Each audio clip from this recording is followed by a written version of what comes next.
د غږیزو کتابو د خپرونې ډیرو درنو اوریدونکو په سلامونو او نیکو هیلو مو هرکلی کوم. د غږیزو کتابو د خپرونې په لړ کې مو دا ځل درته زرینې لارې کتاب چمتو کړی.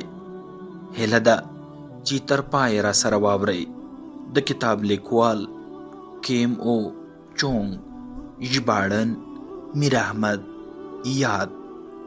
د ځوانانو سره خبرې خوند راکوي، ځکه تل یې اخلاص او رښتینیو نظریاتو ته په احترام قایل وم او هڅه مې دا ده چې دغه ځوانان مې له تجربو ګټه واخلي. وخت تیر شو خو ځواني مې را یادېږي. زه چې ځوان وم د مشرانو تجربو ته به مې ډېر ارزښت ورکاوه او له نیکه مرغه هر وخت به مې د دوی پخې خبرې اورېدې.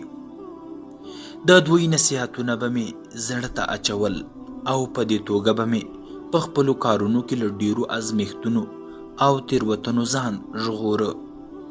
نن سبا ځوانان له اوسنیو اړیکو او قوانینو سره ډېره مینه لري او د دوی وړتیاوې او استعدادونه د اړتیا وړ وده نه کوي. داسې ښکاري لکه د مادي فکر زیاتوالی چې ټولنیزې پوهې او د کورني چاپیریال اخلاقو ته زیان ور اړولی وي، ځکه فردي خلاقیتونه تر دې لوړ نه روزل کیږي. په نننۍ کوریا کې دغه واقعیتونه لیدل کیږي، خو زیاتره نورې ټولنې هم له ورته حالت سره مخ دي. زه دې ته خفه یم چې ځوانان مو ولې له مشرانو او تجربه لرونکو خلکو ځان لرې ساتي. تر دې بده یې دا چې زموږ ځینې مشران د تجربو ډیره ښه علمي پانګه لري، خو نورو ته په رسولو کې یې ستونزه ویني. که څه هم نړۍ له ایډیالوژیکو کتابونو ډکه ده او دغه کتابونه انساني تمدن جوړوي، خو له بده مرغه د خلکو شخصي تجربې دغو ځوانانو ته نه دي رسیدلي. په داسې حال کې چې همدا شخصي تجربې د دې افکارو او ایډیالوژیو د بنسټ ډبره ږدي. له ډیره وخته مې هیله لرله چې د ژوند له سینده ترلاسه کړي شیان له خپلو شخصي تجربو سره یو ځای په منظم شکل د خپل هیواد ځوانانو ته وړاندې کړم. لومړی څپرکی: تاریخ د هغوی ده چې موخې او ارمانونه لري. کوریا کې مې د ښوونځي پر مهال ژوند ډیر ساده او غریبانه و، خو یوازې موږ په دې حال نه وو. زموږ شاوخوا نږدې ټول خلک په همدې حال وو. 30 کاله مخکې ټولې کوریا کې سړي سر عاید $50 و، خو اوس نږدې $1000 ته رسیدلی. تاسې له دې حالته زموږ هغه ژوند معلومولی شئ. البته نن هم پکې بېوزله خلک موندل کیږي. موږ د سیول ښار په چینګچانګ دونګ سیمه کې اوسېدو. له دې ځایه زموږ یانسي پوهنتون ته تقریبا 10 کیلومتره یا 2 ساعته پلې لاره وه. جیب کې مې یو غیران هم نه و، خو زړه مې له هیلو ډک و. نیمه شپه به له کتابتونه راووتم. په اوږدو لارو به پلی روان وم. آسمان ته به مې لیدل او فکرونه به مې کول. هغه فکرونه مې اوس هم نه هیریږي. فکر به مې کاوه چې نړۍ زما ده، ټوله په خپلو لاسونو کې رانغاړلی شم. هیڅ شی راته ناشونی نه ښکارېده. موږ غریب وو، خو احساس مې زه په حرکت راوستم. په ځوانۍ کې تر ټولو مهم څیزونه هیلې او ارمانونه دي. هغوی چې هیلې او موخې لري غربت نه پیژني، ځکه هر سړی د خپلو هیلو او ارمانونو هومره شتمن دی. ځواني داسې موده ده چې که انسان پکې نور هیڅ ونه لري او یوازې هیلې او موخې ولري، هیڅ اندېښنه دې نه کوي. تاریخ د هغو دی چې ژوند کې موخه لري. هیلې، موخې، ارمانونه، خوبونه داسې قوتونه دي چې نړۍ پرې بدلولی شو. کوم خلک، ټولنې او ملتونه چې موخې لري بالاخره ورته رسیدای شي. که یو هیواد خپلو موخو ته رسیدو لپاره خپل ټول خلک سره راټول کړي، د نړۍ اتلولي به وګټي. زه ډاډه یم نن چې څوک دا نړۍ رهبري کوي او برخلیک یې ټاکي، دا ټول هغه پروني ځوانانو چې ژوند کې موخې لرلې. که نن کوم ملت د خپلو ځوانانو په ذهنونو کې هیلې او ارمانونه ونه کړي، سبا د نړۍ برخلیک ټاکلی شي. امریکا په 200 کلن تاریخ کې نن لګیا ده. د نړۍ تاریخ جوړوي. دوی دا ټول کارونه د هغو پرونیو خلکو پر برکت کوي چې هیلې، زړورتیا او ځیرکتیا یې لرله. دا نننی پرمختګ د پرونیو برکت دی. نن ګورو چې اوسني ځوانان د راتلونکي جوړولو لپاره د پرونیو خلکو هیلې نه لري.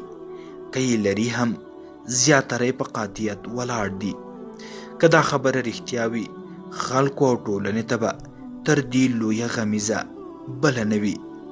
هیلې خلک جوړوي او شخصیت یې کنټرولوي. هیله د کښتۍ د سټرنګ په څیر د حرکت لوری په ګوته کوي. د بیړۍ یا کښتۍ سټرنګ که څه هم د دوی په نسبت ډیر کوچنی وي، خو د یوې سترې بیړۍ د حرکت لوری په لاس کې وي. نو بې هیلې او موخو ژوند بې سټرنګه کښتۍ ته ورته دی. له بې موخې انسان به هم د ژوند لوری ورک شي او په داسې څپو کې به راګیر شي چې آخري انجام به یې ډوبېدل وي. البته که څوک ناسمې هیلې او موخې لري، په د او نه هیلې انسان کې هیڅ توپیر نشته، ځکه د دواړو خطر مساوي دی. که د چا هیلې او موخې یوازې د ده له شخصي ژوند او اسانتیاو پراخې نشي، عیناً د نهیلې او بې موخې انسان په څیر دی. دا انسان د ځوانۍ په ارزښت نه پوهیږي. که تاسې هیلې او موخې لرئ، هیله لرم چې لرئ به یې، نو په ټول قوت یې وپالئ، ځکه ستاسې همدا هیلې او موخې مو د ژوند لوری ټاکي.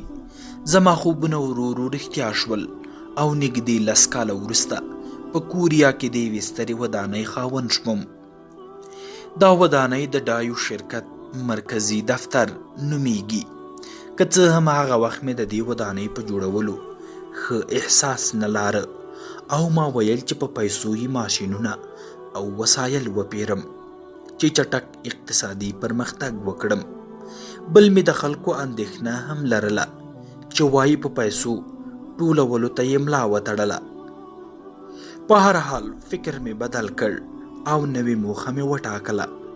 هیله مې دا وه چې د ډایوو شرکت هر اړخیزه پراختیا ومومي او دغه ودانۍ له کارکوونکو او مامورینو ډکه شي. که څه هم هغه وخت دا هیله ډیره رښتینې نه ښکارېده، خو په 5 راتلونکو کلونو کې پوره شوه. نن د ډایوو شرکت پرسونل 100,000 کسانو ته رسېدلی او هغې 3 ودانۍ راته ډکولای شي. اوس مې بله هیله دا ده چې په خپل پاتې ژوند کې نړۍ ته تر ټولو ښه او مشهور توکي تولید او وړاندې کړم. تر اوسه مې ځینې نړیوال ریکارډونه خپل کړي دي. مثلا په اکپو ښار کې د کښتۍ جوړونې تر ټولو ستره فابریکه، او په پوسان ښار کې د پیزارو یعنې د بوټونو تر ټولو ستره فابریکه، او نړۍ کې تر ټولو ډیر پیزار پلورل. خو یو څه لا شته چې نه مو دي ترلاسه کړي، او هغه په نړۍ کې تر ټولو مشهور توکي تولیدول دي. مهمه نه ده چې زموږ تولید دي څه ډول وي، خو دغه هیله مې لکه ډکه خزانه په زړه کې ساتلې ده. زموږ تولید که هر څه وي، خو هیله مې دا ده چې په نړۍ کې تر ټولو ښه او مشهور توکي وي. بس چې داسې یو شی وي لکه پارکر قلم او نیکون یعنی کامرا، چې خلک وایي دغه شی کیمو جونګ تولید کړی دی او په نړۍ کې تر ټولو غوره شی دی. همدا مې بس دی. زما دا هیله ښایي په نږدې راتلونکي کې او دومره په اسانه پوره نشي. ښایي هیله پوره شي چې ما به د ډایوو لویه ټولګه خپل ځای ناستې ته سپارلې وي. زما بله هیله دا ده چې د خلکو ذهنونو کې د یو قدرمن بنسټګر په توګه پاتې شم. زه نه غواړم هغه څوک شم چې په خپل ژوند کې مې ډیرې پیسې ګټلې دي او په همدې ټکي مشهور شم. په سنتي کوریایي ټولنه کې سوداګر ته په درنه سترګه نه لیدل کېده. خلکو به ویل چې دوی د نورو مالونو ته سترګې نیولي او ترې دروړي یې. له دې عمله یې په سپکه ورته کتل او ځان یې ترې لرې ساته. دا کار یې ښایي ډیر لاملونه ولري چې مهم به د خلکو په ذهن کې ژور کانفیوسیوسي فکر وي. کانفیوسیوسي فکر ټولنه په خپلو طبقو، روحانیونو، بزګرو، جنګیالیو او کسبګرو ویشله ده. سوداګر تر ټولو ټیټه طبقه کې راځي. بل لامل یې ښایي د ځینو سوداګرو همدا فکر وي چې یوازې د شتمنۍ ګټلو په اړه یې درلود. خو زه اوس هم نه پوهیږم چې یو سوداګر د پوهنتون د استاد یا هنرمند غوندې درناوی ولې نشي ترلاسه کولی. زه غواړم د خلکو په یاد کې د خپل مسلک د تکړه متخصص په توګه پاتې شم. وروسته یې هیله مې هغه لوري ته د نړۍ رهبري کول دي چې صنعتګرو او سوداګرو ته پکې درناوی وشي. بې موخې ځوان هیڅ ځوان نه دی. ځوانانو ته هیلې ډېرې مهمې دي. تاریخ د هغو خلکو دی چې ژوند کې یې لویې هیلې او موخې لرلې. تاسې د ژوند فلسفې ته اړتیا لرئ. خوشبیني که بدبیني. په نړۍ کې تر ټولو ستر خطر دا دی چې د خوشبینۍ د ښکلي صفت پر ځای د دې متضاد صفت بدبیني وټاکو. که په نسبي توګه خبرې کوو نو باید ووایم چې زه یو خوشبین انسان یم. ما په خپل ټول ژوند کې له خوشبینۍ لاس نه دی اخیستی، البته بې له هغو حالاتو چې ځینې پیښې را سره شوي دي. یو ځل په یوه سفر کې الوتکه بیړنۍ ناستې ته اړه شوه او په بل ځل په یو بل سفر کې چې بیا الوتکه څنګه له میدانه الوته اور یې واخیست. خو په دې دواړو پیښو کې مې د مرګ خبره ذهن ته نه ده راغلې. فکر کوم همدا به مې د خوشبینۍ د معیار په توګه کوي. حالاتو ته چې ګورم فکر کوم بحراني حالات او خطرناکې شیبې ډېرې زر تیریږي. له دې ښکاري چې زه له موره خوشبین زیږېدلی یم. فکر کوم سوداګري یو وژونکې جګړه ده. هر څومره چې سوداګري چارې پراخه وي همدومره د جګړې میدان پراخه دی او لویه بیه باید پرې شي. که په دې چاره کې سوداګر ناهیلی او بدبینه شي فکر وکړه چې د زوړ شیبه یې را رسېدلې ده. زه له نورو سوداګرو سره یو توپیر لرم. که کوم شرکت یا فابریکه بریا ونه مومي او له ماتې سره مخ وي نو زه دا وړتیا لرم چې واګې په لاس کې واخلم او حالات قابو کړم. په دې توګه زه د لوري د بدلون متخصص شوی یم. دې کې ډیری داسې شرکتونه شته چې بانکونو، دولت او خاوندانو یې ترې لاس اخیستی. خو ما په لږ وخت کې له هغه شرکته بیرته یوه ګټوره اداره جوړه کړې ده. دې موضوع ته زیاتره وخت د نړیوالو رسنیو پام شوی او له ما یې چې پوښتنه کړې ورته مې ویلي دي. نور خلک چې د ناشون معکوس شمیر پیلوي، زه په همدې وخت کې د شونتیاو یعنی امکاناتو سم شمیر پیلوم. په ډایوو شرکت کې چې زه نوی اقتصادي ګام اخلم یا له بله هیواده سره سوداګریزه اړیکه رامنځته کوم ځینې مسؤلین سخت اندېښمنېږي. پخوا مې په کمیونیستي چین کې د یخچال جوړولو یو پروژه اخیستې وه او همکاران مې د دې کار سخت مخالف وو. له شرکته بهر مې د ملګرو مخالفت او مقاومت لا پسې قوي وو او د کوریا دولت او بانکونه هم دې چارې اندېښمن کړي وو. سیالو شرکتونو مې فکر کاوه چې پروژه ناکامیږي.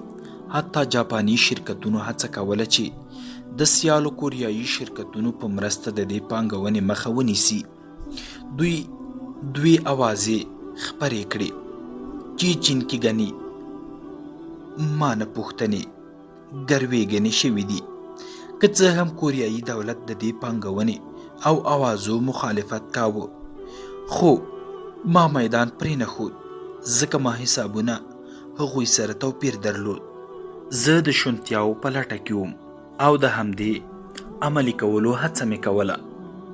زه د چینایانو د ژوند شرایطو ارزولو، هلته د یخچالونو د صنعت، پانګونې، ماشینونو او نورو ستونزو د حل لارو په فکر کې وم.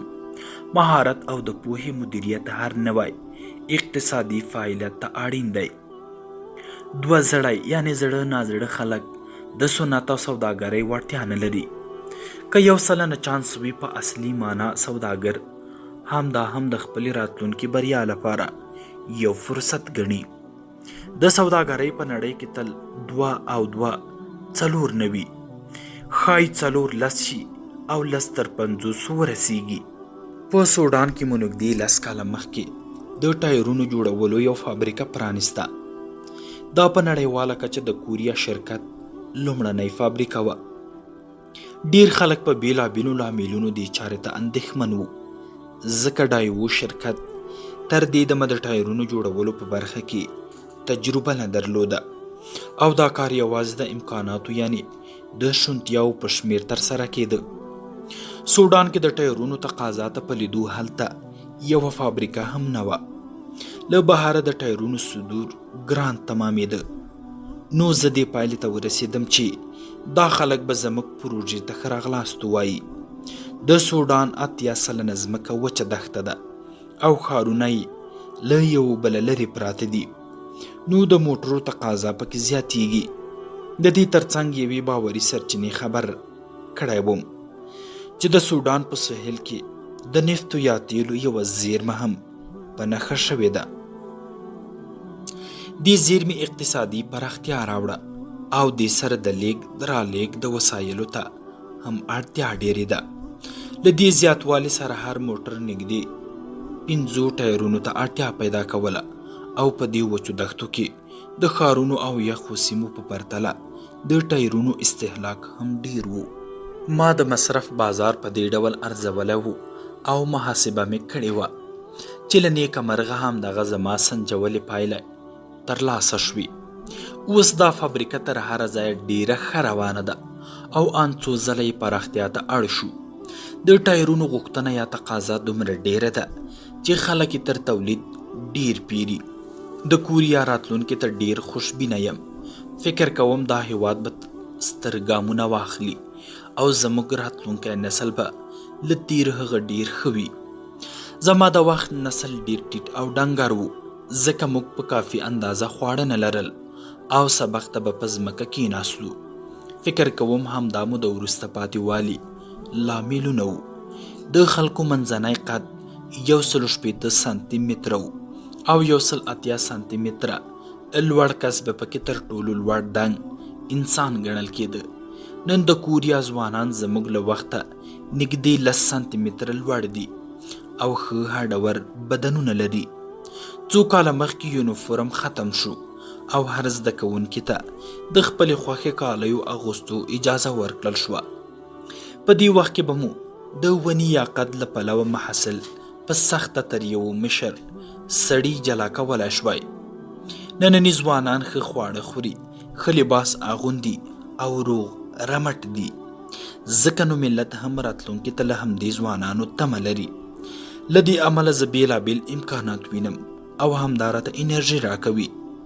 که غواړو چې امکانات په واقعیتونو واړوو نو د دې لپاره تر ټولو اساسي شی قرباني ده. ستاسې ظاهر او باطن باید یو ډول وي. موخې مو باید د قد یا ونې هومره لوړې او صبر او زغم مو باید د ټول بدن هومره پراخه وي. که غواړئ چې ظاهر او باطن مو ښکلی او سره ورته وي نو د ژوند فلسفه باید ولرئ. زیاتره خلک د فلسفي کلمه واوري، فکر کوي دا ډیر سخت، پیچلی او له ګوتو لرې شی دی. دا مهمه نه ده چې تاسې څه کوئ، یوازې ځان د ژوند لوري ته برابر کړئ او د ټولنیزې ګټې لپاره پرې روان شئ. همدا بس دی. مثلا د ارزښتونو په اړه باید روڼ او رښتینی احساس ولرئ. د پیسو ګټل او لګولو لپاره باید ټاکلی معیار یا سټنډرډ وټاکئ او هیواد سره مینه وکړئ. که دا خبرې ومنئ ډاډه یم چې ښه راتلونکی به ولرئ. ځواني هم دا هیلې او ارمانونه دي. ځواني د امکاناتو عملي کېدو پړاو دی، خو تر دې مخکې چې د امکاناتو تر اغیز لاندې راشئ د ژوند تګ لوري لپاره مو یو فلسفي لید اړین او مهم دی. زه خوشبین یم خو دا منم چې د کوریا ځینو ښوونځیو او روزنیزو چارو ته اندېښنه لرم. که څه هم د کوریا تعلیمي سیستم زده کوونکو ته د علم د لیږد وړتیا لري، خو فکر کوم چې د ځوانانو د شخصیت د ودې په لاره کې ځینې ستونزې او خنډونه شته. که څه هم دا موضوع ډیر نور لاملونه لري، خو زه ډاډه یم چې تر ټولو ستر خنډ پکې د پوهنتونونو د کانکور ازموینه ده. بله ستونزه دا ده چې مور او پلار خپلو بچو ته ډیر پام نه کوي او پوخ نسل دومره ټولنیز او عمومي معلومات نه لري چې ځوان نسل ته یې ولېږدوي. زه ښوونکی یا روزونکی نه یم، زه یوازې یو اجرایوي رئیس یم چې ځوانان خپله اداره کې د کار لپاره ګمارم. په سوداګریزه ژبه یې ووایو نو کورنیو او ښوونځیو ادارو ټولنې ته ځینې ځوانان وړاندې کړي او زه هغه څوک یم چې له دې ځوانانو کار اخلم. د یو کارفرما په توګه مې ذهن له ډیرو اندېښنو ډک دی. یو مې دا ډیر ځوروي چې زموږ خلکو کې یوازې د اسانو ګټو او لاسته راوړنو فکر زیات شوی دی. ښایي همدا لامل وي چې خلک مو په ډیرو وړو لاسته راوړنو قناعت کوي او ټول عمر په لږو او لنډو اسانتیاو پسې ګرځي. دوی په ځان کې د لټون ځیرکتیا او مبارزې ځانګړنې نه روزي. ګنې په همدې اوږدمهالې ګټې او اسانتیاوې ترلاسه کولی شي، خو دا خلک یوازې په هغو کارونو ځان قانع کوي چې لږې او لنډې ګټې لري. د دې اپوټه نن په ډایو شرکت کې د کارکوونکو ګمارلو اصلي انګیزه کاري خوندیتوب دی. ځینې شرکتونه خلکو کې د کار انګیزه پیدا کوي. دا تر هغو امتیازاتو ډیر ښه دی چې نور خلک وړاندې کوي. له څو وروستیو کلونو راهیسې په کوریا کارکوونکو کې د ونډو پلور زیات شوی دی. نو دویم ډول شرکتونه د کارکوونکو د ګمارلو لپاره په خپلو کې سیالي کوي او هر یو یې لا ډیر امتیازات وړاندې کوي. خو دغه چاره به د لنډ وخت لپاره وي. څو کاله مخکې په منځنۍ اسیا کې رغنیز یعنی ساختماني کارونه ډیر شوي وو او ډیرو شرکتونو همدې ډګر ته مخه کړې وه. همدا کار د موټر جوړولو صنعت سره وشو، خو موږ پوهیږو چې اقتصادي شرایط په پرله پسې توګه بدلیږي. پخواني ستر صنعتونه نن له زوړ سره مخ دي او ننني ستر صنعتونه ښایي په راتلونکي کې دومره په زړه پورې نه وي.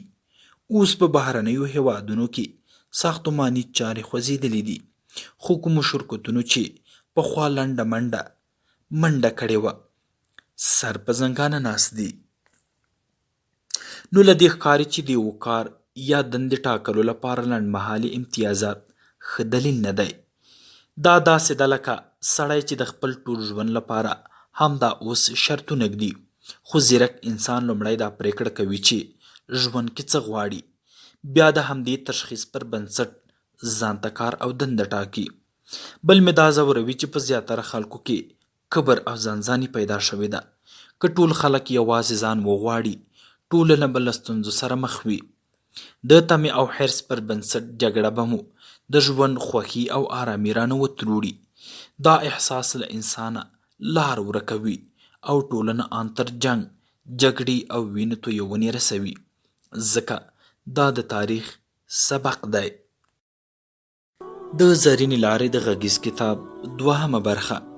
څو کاله مخکې رانه ځینو ښوونکو او روزونکو وغوښتل چې وینا ورته وکړم، خو ما ورته هماغه پخوانۍ خبرې تکرار کړې.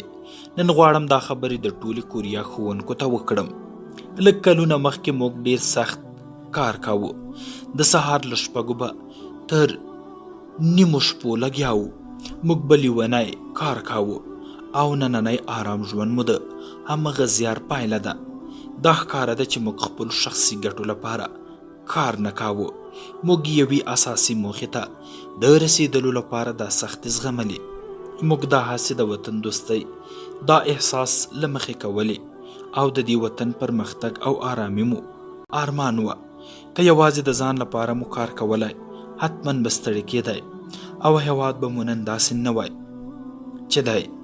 زه دا منم چې موږ خپلې ستونزې او نیمګړتیاوې لرو، خو د ژوند فلسفه مو زده کړې ده او دغه فلسفه مو له خپلو مشرانو او لارښوونکو اخیستې ده. پریکړه کول. بلجیم هیوادونو کې تر ټولو کوچنی دی، خو دې سره دا هیواد تر ټولو اروپایي هیوادونو ته د پرمختللي اقتصادي سیستم لرونکي الګو ده. د ناټو او اروپایي اقتصادي ټولنو مرکزونه د همدې هیواد پلازمینه بروکسل کې دی. د دې هیواد په لویدیځي سواحلو کې د انتورپ بندر دی. دا د بلجیم دویم ستر ښار دی او د ټولې اروپا مهم سوداګریز مرکز ګڼل کیږي. انتورپ ښار ښکلي ځایونه لري، ملي ژوبڼ او سمندري موزیم چې د دې ښار په یوه ښکلي او لرغونې ودانۍ کې جوړ شوی دی. پر دې سربیره پکې د هنرونو پر موزیم هم شته. پیټریسن روبین 1570 څخه 1640 زیږدیز کال پورې مشهور بلجیمي انځورګر په همدې ښار کې زیږېدلی دی او دې ساحلي ښار د هنر او طبیعت تر ټولو ښکلی پنځونې په ځان کې دیره کړي دي. پر دې سربیره یاد ښار د نړیوالې بانکدارۍ او پانګوالۍ په چارو کې هم مهمه ونډه لوبوي. د انتورپ ښار دا خبرې درته په دې خاطر کوم چې له دې ځایه مې یوه ستره تجربه ترلاسه کړې ده او دا مې د ژوند ستر سبق ګڼم. 1984 زیږدیز کال کې راته وړاندیز وشو په انتورپ ښار کې د تیلو یوه چاڼخونه وپیرم او اداره یې کړم. دې ښار سره مې اړیکه له همدې ځایه ونښته. دا وړاندیز راته ناڅاپي و. په لندن کې د ډایوو څانګې له مدیره مې وغوښتل چې هلته په مالي بازارونو کې د دې چاڼخونې په اړه لومړنۍ څېړنې وکړي. د دې ترڅنګ مې د شرکت یو رئیس انتورپ ته واستاوه چې خپلې څېړنې وکړي. دا سړی د تیلو په چارو کې ښه پوهېده. څه موده وروسته دواړو راپور راکړ. زه پوه شوم چې په دې چاڼخونه کې د کارکوونکو ترمنځ شخړې وې او د سوړ بازار له امله یې اداره له زوړ سره مخ شوې وه. رئیس تر ما مخکې دغه وړاندیز جاپاني، الماني او امریکایي شرکتونو ته هم کړی و. د لندن څانګې مالي راپورونو وښوده چې اداره له مالي پلوه هم په ښه حالت کې نه وه. هلته لیږلی کس راته وویل چې د چاڼخونې وسایل زاړه شوي دي خو که لږې ګوتې پرې ووهل شي بیرته ګټې اخیستو ته برابرېدای شي. له کارکوونکو سره یې لیدلي وو او دا یې معلومه کړې وه چې رئیسي ادارې سره چندانې شوق نه لاره او مدیرانو یې هم د کار په ځای دا غوښتل چې اداره زر تر زره وتړل شي. په دې توګه د پانګونې په اړه زما پرېکړه روښانه شوه. که څه هم ظاهرا هلته شته وسایل زاړه شوي وو خو ماته معلومات وشول چې په دې حال کې هم دا چاڼخونه د ورځې د 15,000 بوشکې تیل چاڼ تصفیه کولی شي. د دې چاڼخونې وړاندې شوې بیه د نوي تر لګښتونو نږدې 1.5 چنډ ټیټه وه. دویمه موضوع د کارکوونکو وه. ما داسې وګڼله چې رئیس او مدیران ادارې سره چندانې علاقه نه لري او ارزښت نه ورکوي، نه تأسیسات ساتي او نه د ګټورتیا یعنې د مثمریت لوړولو لپاره کار کوي. د دوی دا سوړ چلند د کارکوونکو د زړه ماتۍ او بې خوندۍ لامل شوی او ان د دوی په چلن او اخلاقو کې هم ناسم اغیز کړی. که موږ دلته ښه مدیران وګمارو چې اغیزناک اداري سیستم رامنځته کړي نو د کارکوونکو چلن به هم ورسره بدل شي او پروژه به له اقتصادي پلوه ګټوره شي. ما فکر وکړ چې کارکوونکي له زاړه اداري چلن ستړي شوي دي. دا چاره له کلونو راهیسې روانه ده او که په دې وخت کې اداري جوړښت بدل شي نو دا کارکوونکي به ورته د زړه له تله خوشحاله شي. دریمه موضوع د خامو تیلو تأمین او د چاڼخونې د تولیداتو پلورل وو. دې برخه کې مې د ستونزې په حل باور درلود. الله د مخه مې له لیبیایي دولته د خامو تیلو پیرلو جواز ترلاسه کړی وو. لیبیا چې د پیسو له ستونزو سره مخ وه موږ ورسره یو تړون وکړ. دا تړون د خامو تیلو په مقابل کې د کورونو او ودانیو جوړول وو. اوس نو ډایوو شرکت ته په یو چاڼخونې پیرلو کې پانګونه ډیره نامناسبه نه وه ځکه د تصفیه شوي تیلو ترلاسه شوي عاید د خامو تیلو له بیې څو چنده لوړ وو. البته دا احتمال و چې د ګازو، سپینو تیلو او نورو محصولاتو د خرڅلاو بازار به ګنې ډیر ښه نه وي. که شرایط داسې وي دا څه ستونزه نه وه ځکه تر یو وخته موږ کولی شول چې مستقیما خام تیل وپلورو او د وخت په تیریدو مو بیا کولی شول چې تصفیه شوي تیل او مشتقات یې هم بازار ته وړاندې کړو. د دې نظریاتو او احتمالاتو په رڼا کې مې د چاڼخونې د پیر احکام صادر کړل. 1 کال وروسته مو چاڼخونه وپیرله او د مسلکي مدیرانو یوه ډله مو انتورپ ښار ته واستوله. د ادارې نوم مو نړیوال کړ ځکه چې زموږ د شرکت له اصلي نوم ډیو سره اړخ یې لګاوه. د ډیو معنا هم لویه نړۍ ده. هر څه مو داسې تنظیم کړل چې دې ادارې یوه نوې بڼه خپله کړې وه. له 1 کاله په لږ وخت کې مو ډېرې ښې او ګټورې پایلې ترلاسه کړې. کارکوونکو له مدیریت سره د همکارۍ نوې انرژي اخیستې وه.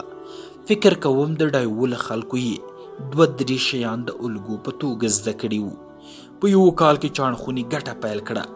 تر دې وروسته مو خرڅلاو دومره زیات شو چې د چاڼخونې پخواني خاوند راته وړاندیز وکړ. هغه غوښتل دا چاڼخونه بیرته په 5 چنده لوړه بیه وپیري. له دې بریا سره ما یو نړیوال موقف ترلاسه کړ او مخ پر ځوړ شرکتونو ته د لوري ټاکونکي متخصص په توګه وپیژندل شوم.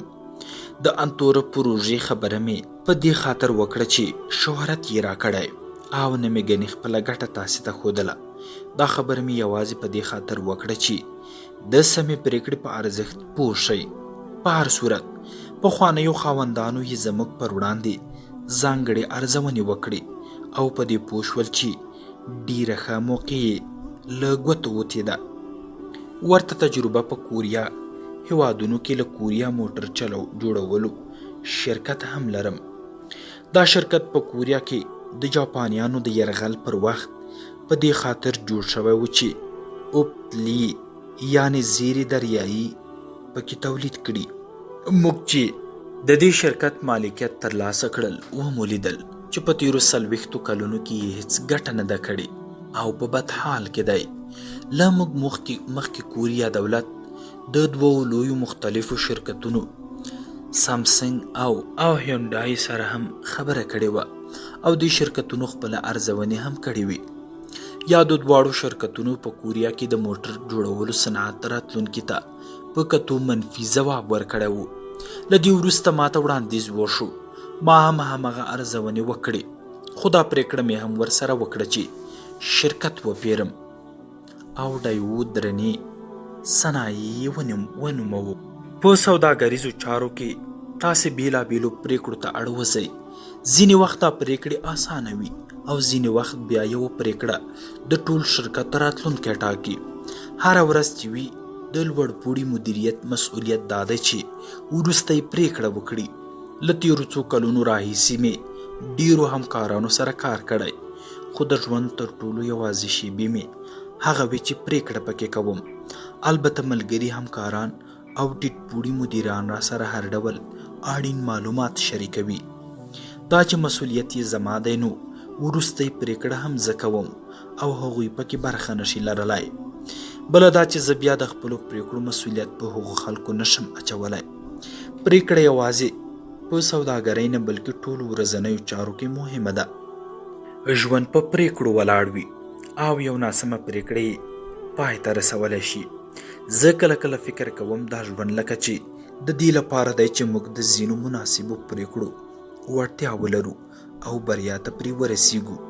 د بریا لپاره ښایي تر یوه حده بېلابېلې ټاکنې ولرو خو هر څومره چې راباندې د ټاکنو کړۍ راتنګېږي همدومره ورسره پرېکړه هم سختېږي. دویم ګام دا دی چې خپله دنننۍ انرژي راټوله کړو، اراده مو پخه کړو او په مرسته یې سمه پرېکړه وکړو. مطالعه مو باید د پرېکړې کولو وړتیا زیاته کړي او همدا د علم اصلي موخه هم ده. یوازې د علم په مرسته سمې ناسمې ښې بدې روا ناروا او ګټورې بې ګټې پرېکړې سره جلا کولی شو. تاسې ښایي ډېر فرصتونه ترلاسه کړئ خو یوه ناسمه پرېکړه یې بیرته درنه اخیستلی شي. هېڅوک درته پرېکړه نه کوي، همدا تاسې په خپله پرېکړه پخپله کوئ. زه په دې هیله یم چې په پرېکړه کې د مرستې لپاره ډېر مشاورین او لارښوونکي ولرئ. مشاورینو پسې لرې مه ځئ. دا مشوره هغه خلک درکولی شي چې ژوند مو ورسره شریک دی. ستاسې مور او پلار، استادان، مشران او نور تاسې سره مینه لري او د راتلونکي غم مه کوئ. له هم دوی مشورې واخلئ. که دې خلکو ته زړونه نږدې کړئ، خبرې ورسره وکړئ او مشورې ترې واخلئ، نو هغه څه ترلاسه کولی شئ چې د یوې ښې پرېکړې لپاره اړین دي. تر ستونزې حلولو لوی ګام. زه چې اروپا ته ځم، دا پوښتنه را پیدا کیږي چې د شمالي اروپا ملتونه ولې له اقتصادي پلوه د سهیلي اروپا تر ملتونو ښه ژوند او وضعیت لري. د دغه توپیر روښانولو لپاره هیڅ ډول علمي دلیل نشته، خو فکر کوم د دې توپیر اصلي علت به ګنې د دې خلکو غرمنی خوب او آرام وي. د مدیترانې ساحلي ښاري او اطرافي سیمو خلک له پخوا دا عادت لري چې له غرمې ډوډۍ خوړلو وروسته 2 ساعته خوب او آرام وکړي. دا خبره کوریایانو ته نوې او په زړه پورې ده، سره له دې چې هر څوک له ډوډۍ خوړلو وروسته یو څه د ستړیا او لټۍ احساس کوي، او د تودو سیمو خلک خو دا احساس د ګرمۍ له امله لا ډیر کوي. زه دې ته حیران یم چې انسان په دومره مهم او ارزښتمن وخت کې څنګه خوب کولی شي.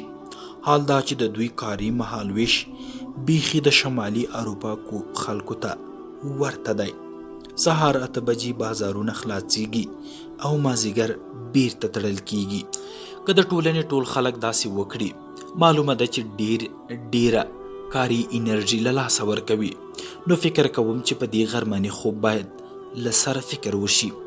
په دې خلکو او د ملتونو روحیه کې یو ډول سستی او لټي را پیدا شوي، او دا لټي په شخصي او حتی ملي چارو کې را څرګنده شوې ده. همدارنګه دا کار د ژوند او راتلونکي په اړه د دې خلکو باورونه یعنی اعتقادات هم څرګندوي. په هر حال د اروپایانو دا کار د دوی د رومانتیکي روحي یا لټۍ پایله نه ده. زه فکر کوم دوی یوازې دومره کار کوي چې ستونزه یې پرې حل شي، یعنی دوی د دې لږ اضافي خوب او آرام لپاره لږه اندازه کار کوي. زه د شمالي او سهیلي اروپا د ملتونو ترمنځ د اقتصادي توپیر اصلي دلیل هم دا کار ګڼم. هغه خلک چې کار کولو ته وخت نه ټاکي، وخت نه ضایع کوي، او د هغوی په پرتله ډیر پرمختللي چې یوازې خپله دنده یا مسؤلیت ترسره کوي.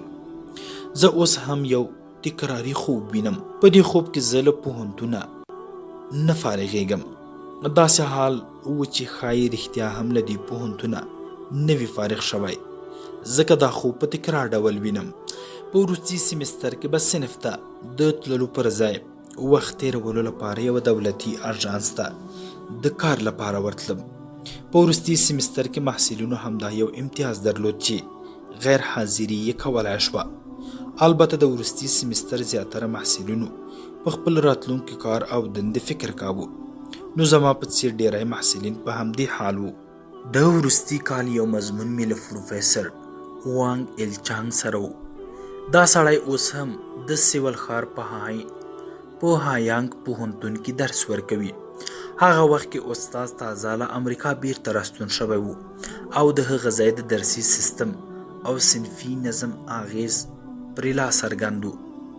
زما پام نه و چې پروفیسر یانګیني هره ورځ صنف کې حاضري اخلي، او هغه چاته نمرې نه ورکوي چې ټاکلیو درسونو ته نه وي حاضر شوی. زما ډیر وروسته دې موضوع ته پام شو او پلان جواب وختم، ځکه که د ده په مضمون کې مې نمرې نه وای اخیستې، له پوهنتونه نه فارغېدم. پرېکړه مې وکړه چې پروفیسر وګورم، بخښنه ترې وغواړم او هیله ترې وکړم چې له پوهنتونه مې فارغ کړي. خو هغه نه منله، ځکه هغه زما په حال نه و خبر، او فکر کاوه چې زه ګنې کوم لټ محصل یم. هغه وخت زه پوهنتون کې د بازار موندنې څانګې خوښوونکو محصلینو ټولنې مشر وم. د خپلې ټولنې غړي مې راټول کړل چې استاد نه مې غوښتنه وکړي. بالاخره پروفیسور وانګ په دې شرط زما خبره ومنله چې زه به یو ځانګړی راپور جوړ او وړاندې کوم. ما خپل کار ترسره کړ او بالاخره له پوهنتون نه فارغ شوم. دا کار زما لپاره یو ښه سبق شو، ځکه دا فکر مې له سره وویست چې کار به یوازې د ستونزې تر حلولو کوم. د وروستي کال محصل باید د لومړي کال د محصل هومره یا تر هغه ډیره هڅه وکړي. ما فکر کاوه چې تر دې دمه مې پوهنتون کې ټول درسونه لوستي وو، خو له دې تجربې مې داسې درس واخیست چې تر ننه هم خوبونه وینم او ګورم چې له پوهنتونه لا فارغ نه یم. تجربې له مخې مې ډایو شرکت کې تر اوسه داسې کار کوونکي نه دي زغملي چې یوازې د ستونزې تر حل کېدو کار کوي، ځکه دا فکر نه دوی ته ګټه لري او نه ټولنې ته. تیره اوږده موده کې مې نړۍ ته ډیر صنعتي محصولات وړاندې کړي، خو یوې خبرې تل ځورولی یم او هغه د محصول د وروستۍ بڼه وه. کوریایي توکي د ډیزاین کیفیت او بیې له پلوه ښه و، خو وروستۍ بڼه یې په سترګو کې اغزی و. دا خلکو ته ښه بهانه وه چې د کوریایي توکو بیه پرې راټیټه کړي. یوازې د بیې خبره نه وه، کله کله به مې د یوه کوریایي وګړي په توګه ځان سره د شرم احساس هم کاوه. دې حالت زه ځورولم، ځکه زموږ ټوله خواري هم د یوې ستونزې په سین لاهو کړه. خلکو به ورپورې خندل او دا مې هېواد ته لوی زیان و. زه چې امریکا ته ولاړم، لومړی پیرودونکی مې سیرز زنځیري مغازې وې. د دې مغازو ته د تعرقاتو رئیس د کوریایي توکو له کیفیت سر ټکاوه. زما دنده دا وه چې د دا ویره او اندېښنه راټیټه کړم. په دې خاطر مې د کیفیت د کنټرول کورنۍ څانګه رامنځته کړه چې ټول اړوند تولیدات په دقیق ډول وارزوي. د محصول د کیفیت کنټرول په برخه کې مې معیار تر هغه هم لوړ وټاکه چې سیرز معیاري چې سیرز مغازې فکر کاوه. بالاخره مې د دوی د مسؤلینو ډاډ او باور ترلاسه کړ. د ستونزې د حل تر حده د کار بیلګې ډېرې دي. موږ 1980 زیږدیز کال کې د ډایو شرکت بنسټ کېښود. ټول مالونه په بیړۍ کې لیږدول کېدل. د بحري لیږد رالېږد صنعت هم ډېر پرمختګ نه و کړی. دې سره په صادروونکو کې د بیړیو د ځای په اړه سخته سیالي روانه وه. صادراتي شرکتونو د پوسان په بندري ښارګوټي کې څانګې پرانیستې وې. بهرنیو پیرودونکو ته د توکو د لیږد د وخت به چې راغی، ټول به غوسه شول او له کوریا به ووتل. د فابریکو د تولید څانګې به د 24 ساعته کار کاوه.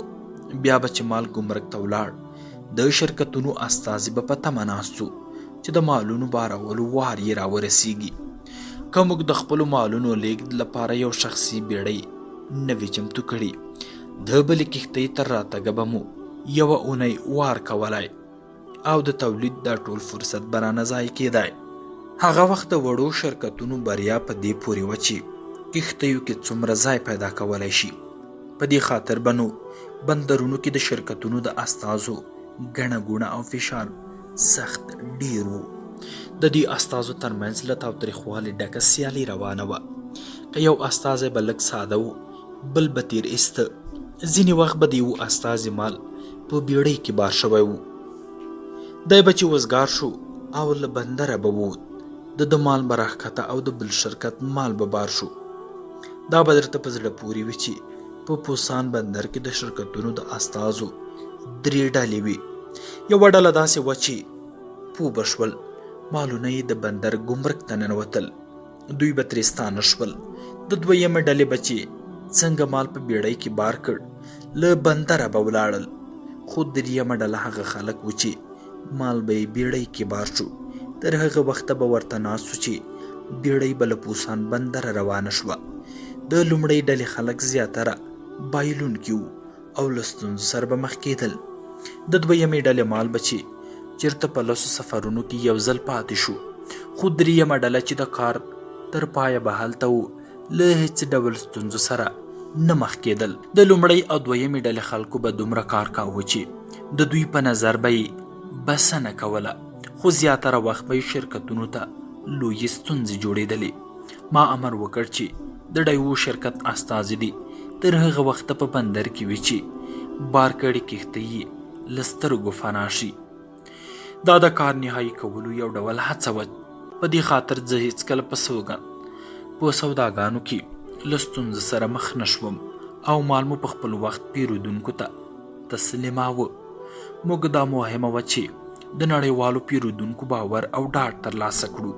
نړۍ دا منلې وه چې ډایو شرکت په وخت د مالونو لیږد د وړتیا لري. مهمه نه ده چې څه شی کوم، خو غواړم چې هر کار کوم په سمه بڼه یې تر اخره ورسوم او همدا د بریا کنجي ده.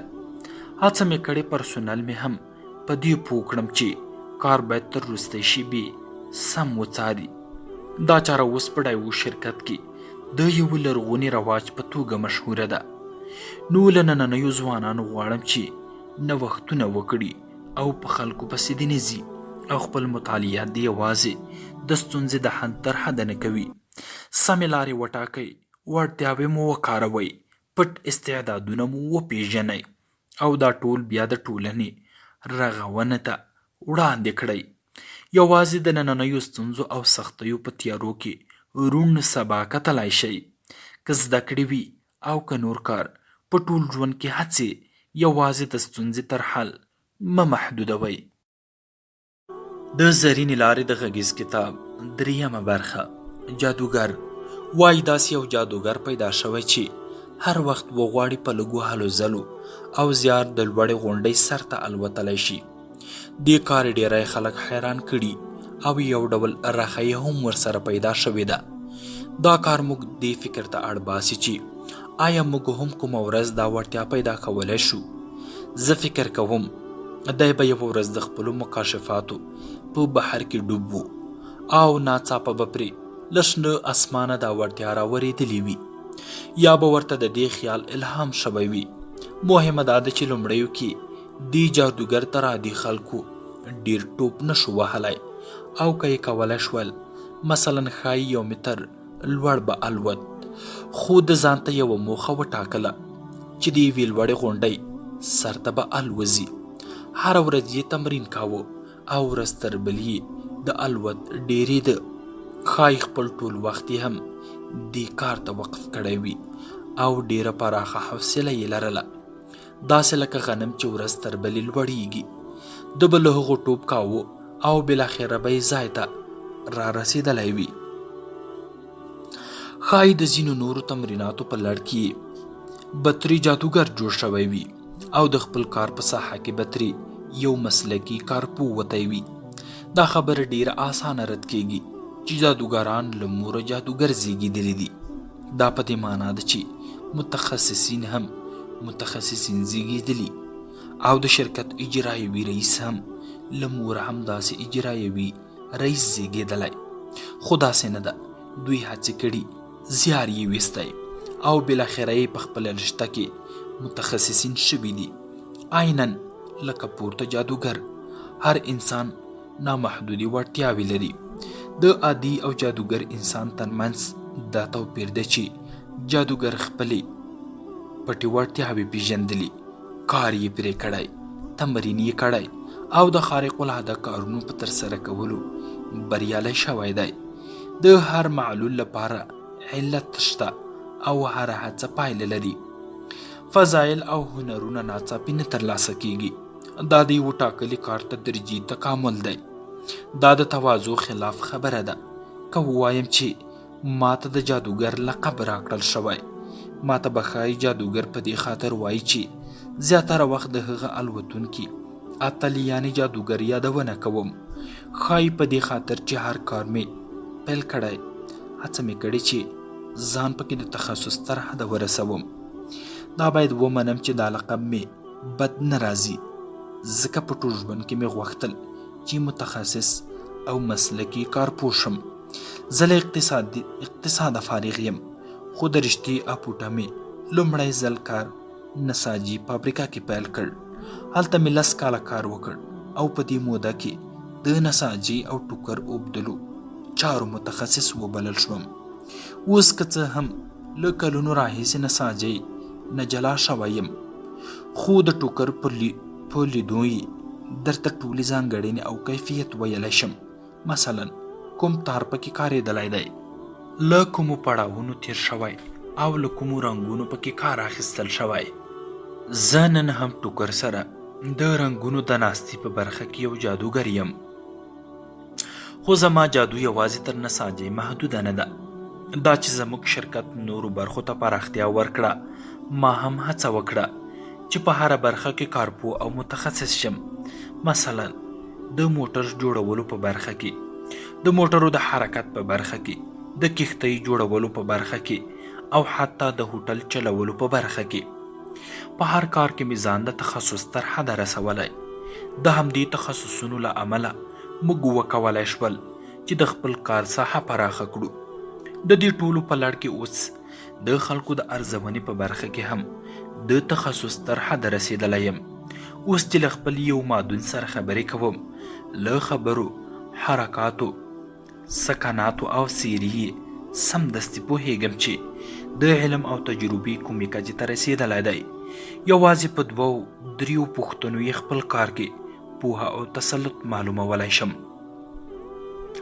موږ د علومو د ویش او تخصص په دوره کې ژوند کوو. اوس چارې پرله پسې بدلیږي. د ژوند شرایط ورځ تر بلې سخت او پیچلي کیږي او په بیلابیلو کچو کې کارپوهان او متخصصینو ته اړتیا لوړیږي. هغه وخت تیر شو چې یو کس به په یوازې سر څو کارونه کول.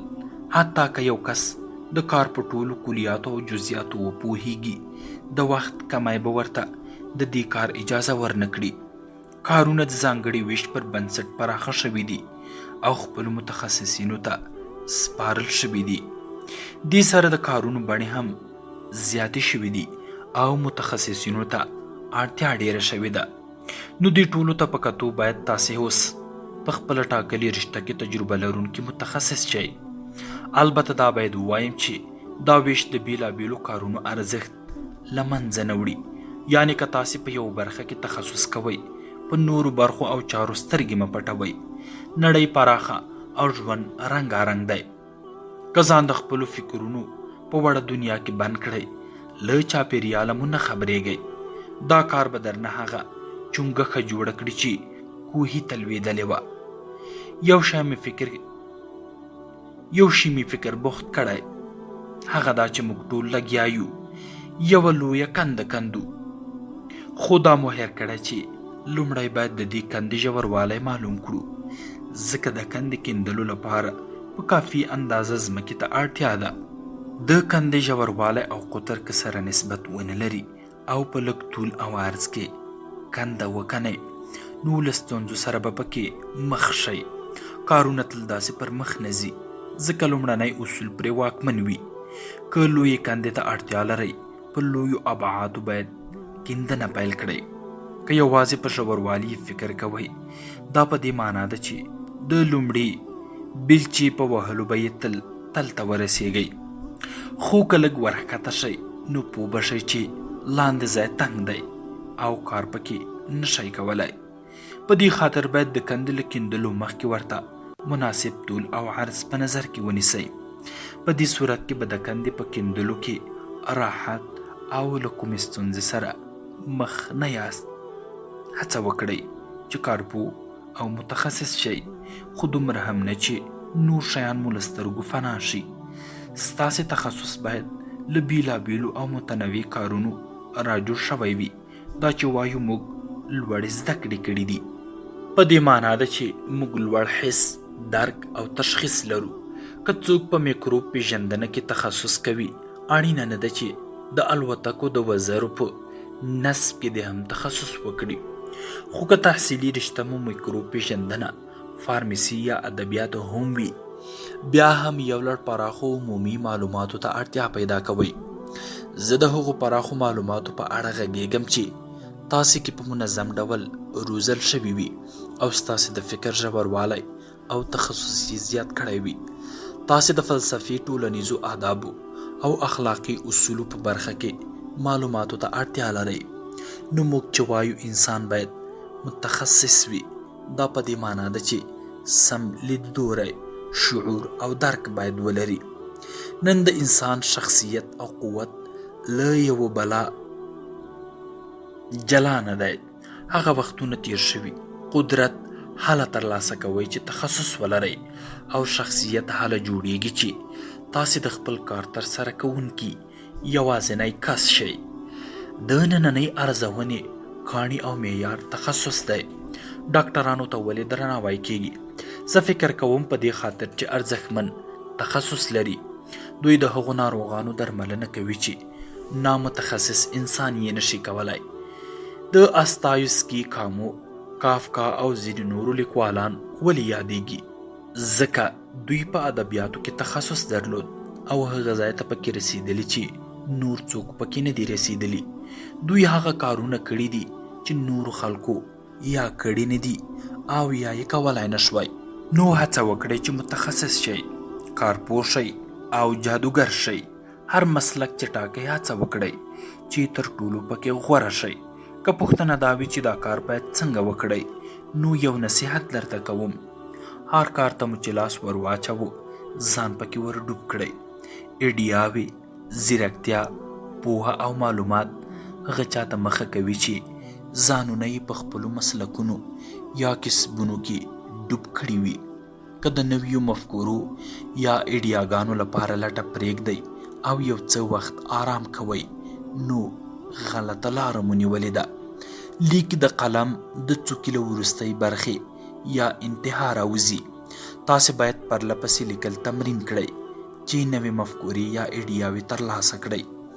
په هره برخه کې نوښتګر ذهن او متعال افکار له همدې غوټو وهلو ترلاسه کیږي. نبوغ 9.9% پلټنې پورې اړه لري. که غواړئ چې په خپلو چارو کې نابغه شئ، ځان پکې ډوب کړئ. لنډه دا چې درک او معلومات ترلاسه کړئ او هغه لا پسې ژور کړئ. د نوښت او پنځونې ارزښت. 10 کاله مخکې په سیول ښار کې ډونګ ویلي ورځپاڼې خپلو لوړ رتبه مامورینو ته یو روزنیز سیمینار جوړ کړی و او له ما یې وغوښتل چې وینا پکې وکړم. ما ته یې وویل چې د شرکتونو د مدیریت په اړه یې زما فکر په موضوع یو ساعت خبرې وکړم.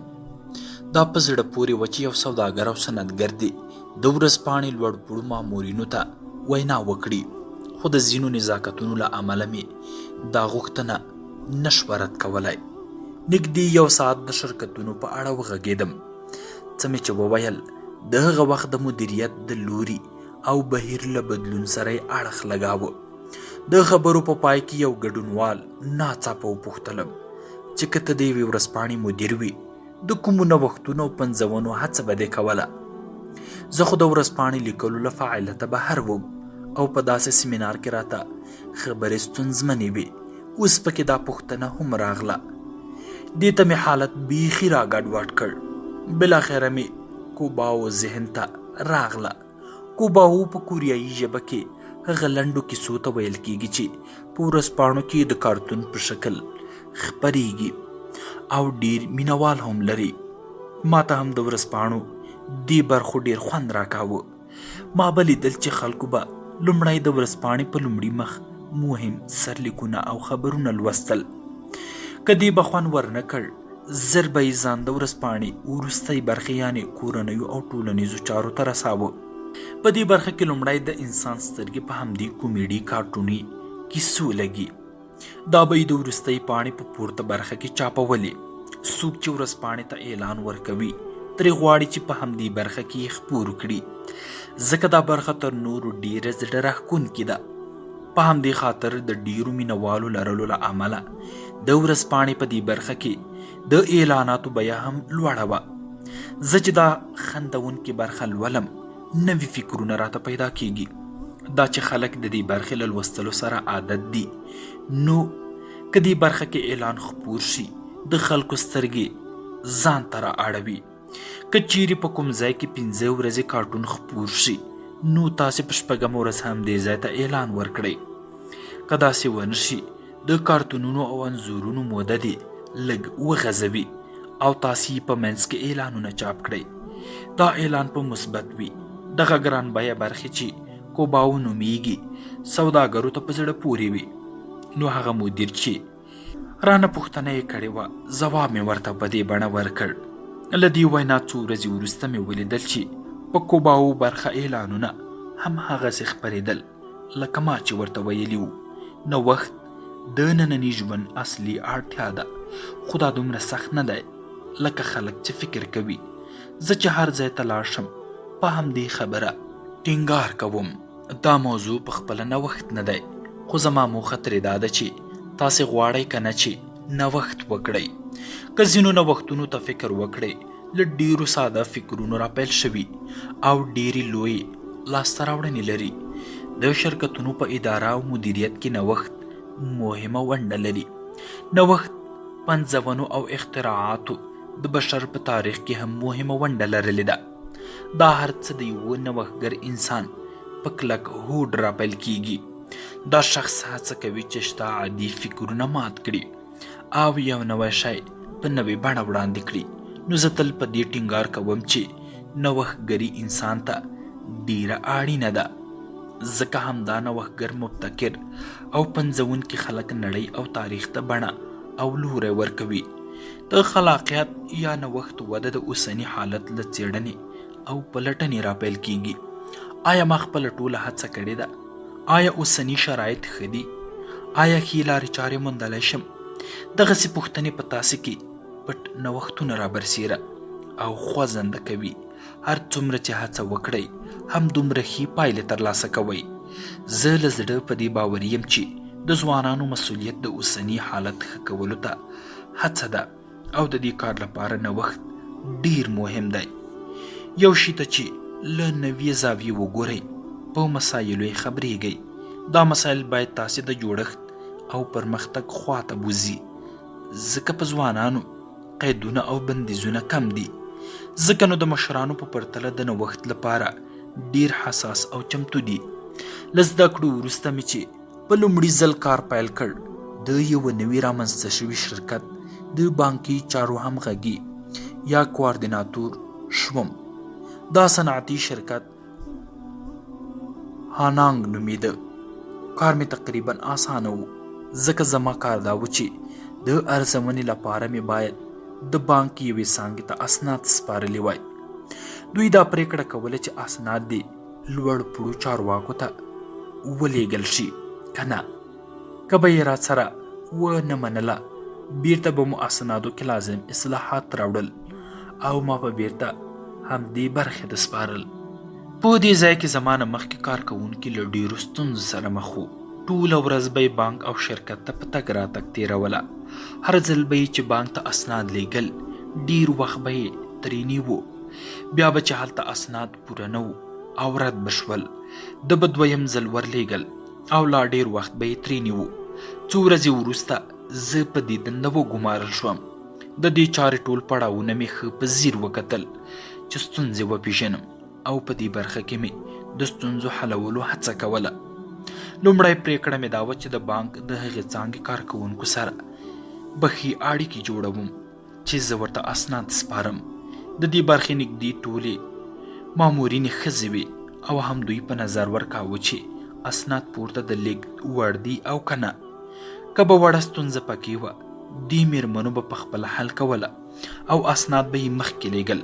البته دلته هم یوه سیالي روانه وه، ځکه نورو شرکتونو هم ورته اسناد راوړل او چې څومره به زموږ اسناد د نورو شرکتونو له اسنادو ښکته شو، هومره به یې په تاییدی هم وخت ډیر لګېده. په دې وخت کې زموږ د شرکت ګودامونه له هغه ښځینه ټوکره ډک پراته وو چې موږ له ایټالیا راوړي وو او دلته یې چندان بازار نه درلود. مسؤل یې هم اوبه کولو ته د فرصت په لټه وو. ما دا دواړه موضوعات سره وتړل. ګودام کې په ټوکر ګرد پریوت او د بانک کارکوونکو میرمنو ښایي دا خوښ کړي وای. نو ما ځان سره حساب وکړ چې که دا ټوکر د بانک کارکوونکو ته په ټیټه بیه ورکړم، له یوې خوا به شرکت ته ګټه راوړم او له بلې خوا به ګودامونو کې هم ټوکر راکم شي. لانډه دا چې ټوکر زه خپلې موخې ته ورسولم او د بانک کارکوونکو دومره خوښ کړ چې خپلې ملګري به یې هم اخیستو ته رابللې. دوی هم بهرني ټوکر خوښاوه او هم یې بیه ورته مناسبه وه. بالاخره خبره دې ته راغله چې لږه موده کې له یوې خوا د شرکت ګودامونه راته شول او له بلې خوا به زما اسناد د ټولو دوسیهګانو د پاسه پراته وو. دویمه ستونزه دا وه چې اداري کاغذونه سخت ډیر وو.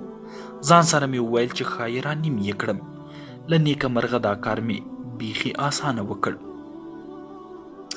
بانک ته مو داسې ډیر بیلابیل اسناد نه ورکول، یوازې څو محدودې شمیرې به پکې بدلیدلې. نو تقریبا یو شی و. د شرکت نوم، ټاپې، پته، نیټه او نور. ما به اوسګار وخت کې هڅه کوله چې تش او تکراري ځایونه له مخکې تیار ډک کړم. وروسته دا د شرکت د نورو کارکوونکو مسؤلیت و چې ځینې شمېرې به یې پکې لیکلې. کارونه ښه شول، خو یوه ستونزه لا پاتې وه. زه به د ورځې څو وارې بانک او شرکت ته تلم او راتلم. لږ معلومات مې چې وکړل پوه شوم چې بیا ځلې تګ راتګ ته اړتیا نشته. زما نه مخکې کس د دې ستونزې په حل چندانې وخت نه و تیر کړی، ځکه دې ته یې نه و پام شوی چې سهار لیږل شوي اسناد له ماسپښین وروسته ارزول کېده او کوم اسناد به یې چې ماسپښین واخیستل هغه به سبا ورځې ته پاتې کېدل. د هغه دې خبرې ته پام نه و. ټوله ورځ به یې د بانک او شرکت ترمنځ منډې را منډې وهلې او هر ځل به یې ځینې اسناد ورکول یا به یې را اخیستل. دی په همغه لار روان و چې له مخکې کس ورپاتې وه، چې له مخکیني کسه ورپاتې وه، یا یې ورته مشر ښودلې وه او هېڅکله یې په نویو لارو چارو فکر نه و کړی چې وخت یې وژغورل شي، پیسې یې لږ مصرف شي او حتی بوټونه یې زر زاړه نه شي. ما هڅه وکړه دا طریقه د بانک پلان سره برابره کړم او شته ستونزې له منځه ولاړې شي. یوازې یوه میاشت مې په دې بست کار وکړ او بیا مې لوړې دندې ته ترفیع ورکړه. ډېر یې وهڅولم او ټولو په یو نابغه ګڼلم. هغه وخت نوي کارکوونکي ته یوه درجه ترفیع ډېر لوی کار و، خو زما بریا یوازې د ستونزو حل او بیا د وضعیت ښه کول و. مودې تېرې شوې، ما ډېرې ستونزې حل کړې چې په ځان کې د نوښت وړتیا او قوت لا پسې زیات کړم. زه دا په ډاډ ویلی شم هغه وړتیاوې او کفایتونه چې د شرکت د ودې لامل شو د هغو وړو نوښتونو برکت و چې بېلابېلو برخو او اړونده کارونو کې شوي وو. نوښت یوازې په صنعت او سوداګرۍ کې نه کېږي، ان په زده کړو او د ژوند په نورو برخو کې هم ترې ګټه اخیستی شو. که ښوونځي کې مو سبق نه خوښیږي، دا د سبق ستونزه نه ده، بلکې ستونزه ورسره ستاسې په چلن کې ده. هره ستونزه کوي، خو باید ومنو چې که غر لوړ وي په سر یې لاره شته. که ټولو اصولو او منطق ته پام وکړو او ټکي په ټکي او جمله په جمله مطالعه وکړو نو د درسي کتاب په ټوله موضوع نشو پوهېدلی. همدارنګه په ډیر تکرار او حفظ هم درس نشو برلاسي کېدی. په موضوع پوهېدل له ټینګار او ثابت قدمۍ را پیل کېږي، یعنې په موضوع کې ډوبېدل او په جزیاتو او حاشیو ځان خبرول. چټکه او سطحي مطالعه او مشاهده بې ګټې ده. دا کار مو نوښت ته نه برابروي. لنډه دا چې هېڅکله د نوښت ارزښت له پامه مه غورځوئ.